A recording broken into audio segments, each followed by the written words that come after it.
David's prayer shifts to describe his enemy's character and methods. They are enclosed in their own fat. With their mouth, they speak proudly. They have now compassed us in our steps.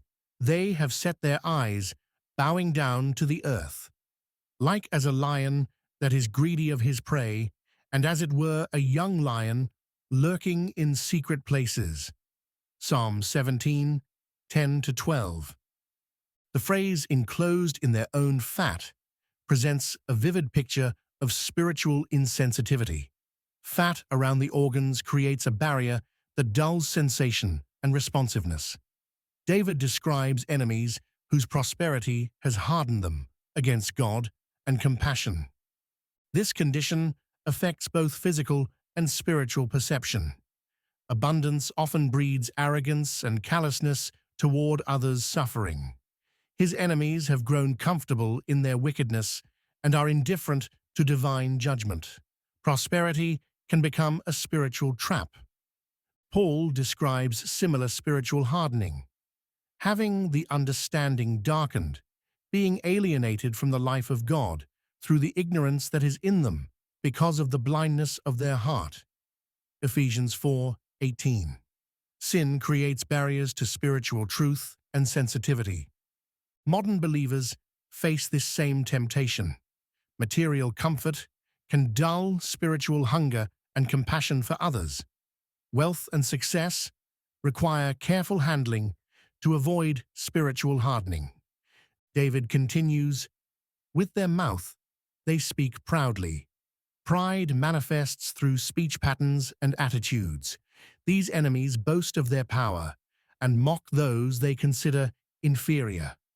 Their words reveal corrupt character. Scripture condemns proud speech. The Lord shall cut off all flattering lips, and the tongue that speaketh proud things." Psalm 12:3. God opposes those who use words to exalt themselves and diminish others. James warns about the tongue's power. "Even so the tongue is a little member, and boasteth great things. Behold, how great a matter a little fire kindleth." James 3:5. Proud words reveal a person's spiritual condition and cause significant damage. Believers must guard their speech with care. Let no corrupt communication proceed out of your mouth, but that which is good to the use of edifying, that it may minister grace unto the hearers. Ephesians 4:29.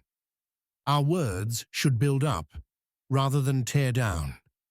The tactical description continues. "They have now compassed us in our steps." This shows systematic tracking and pursuit. Enemies study David's movements to predict his location and cut off escape routes. The phrase, "they have set their eyes bowing down to the earth," describes predatory focus. Like hunters tracking game, these enemies watch for signs and opportunities. Their attention fixes on capturing their target. This hunting imagery intensifies with the next analogy. Like as a lion that is greedy of his prey, lions represent power, cunning, and relentless pursuit. A hungry lion focuses on securing food and will risk great danger to succeed. The young lion lurking in secret places adds stealth to the threat. Young lions often hunt more aggressively than older ones, driven by hunger and inexperience. They hide in ambush positions, waiting for the perfect moment to strike. The Bible uses similar imagery to describe Satan. "Be sober, be vigilant, because your adversary the devil, as a roaring lion, walketh about, seeking whom he may devour." 1 Peter 5:8. Spiritual enemies employ predatory tactics against believers. These verses teach believers to recognize the character and methods of spiritual opposition. Enemies often combine material prosperity with spiritual hardness and patient observation with sudden violence.